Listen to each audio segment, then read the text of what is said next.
నమస్కారం. నేను మీ డాక్టర్ అభినవ్ కెంబావి. మీ clinic men's clinic Kukatpally Hyderabad నుంచి. ఈరోజు మనం మాట్లాడుకోబోయే టాపిక్ చాలా మంది మగవాళ్ళు సఫర్ అయ్యేది, కానీ చాలా తక్కువ మంది ట్రీట్మెంట్ తీసుకునేది. అది అంగస్తంభన.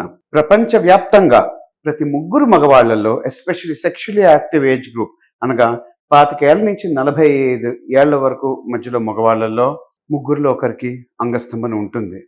కానీ ఫ్రెండ్స్, దానికి ట్రీట్మెంట్కి ఎంతమంది డాక్టర్ దగ్గరికి వెళ్తారో ఊహించగలరా? చాలా డిఫికల్ట్. చాలా తక్కువ శాతం, దానిలో 10వ వంతు వెళ్తారు డాక్టర్ దగ్గర ట్రీట్మెంట్ తీసుకోవడానికి. అది ఎందుకు? అది భయం, అవమానం, పక్క వాళ్ళు ఏమనుకుంటారో, చూసే వాళ్ళు ఏమనుకుంటారో, సోషల్ స్టిగ్మా అంటారు ఇంగ్లీష్లో. అది మన భారతదేశపు కాంటెక్స్ట్లో మన కల్చరల్ ఎలిమెంట్ కూడా వస్తుంది. అంటే చిన్నప్పటి నుంచి ఎప్పటి నుంచి అయితే, అంటే అట్లీస్ట్ ఒక స్కూల్ ఏజ్ వచ్చాక ఆ టైం నుంచి సెక్స్ అనేది ఒక తప్పు, ఒక పాపం, ఒక భూతిలా చూస్తారు. సో ఆ నోషన్, ఒక నెగటివ్ కానిటేషన్ సెక్స్తో అటాచ్ అయిపోయిందనమాట. సో అంగస్తంభన ప్రాబ్లం వస్తే మగవాళ్ళకి దాన్ని మగతనంతో పోల్చడము, అంగస్తంభన వచ్చినప్పుడు నీకు మగతనం లేదు అనడము, ఇలాంటి చాలా అపోహలు, మిస్ఇన్ఫర్మేషన్ చాలా సొసైటీలో స్ప్రెడ్ అయ్యాయి.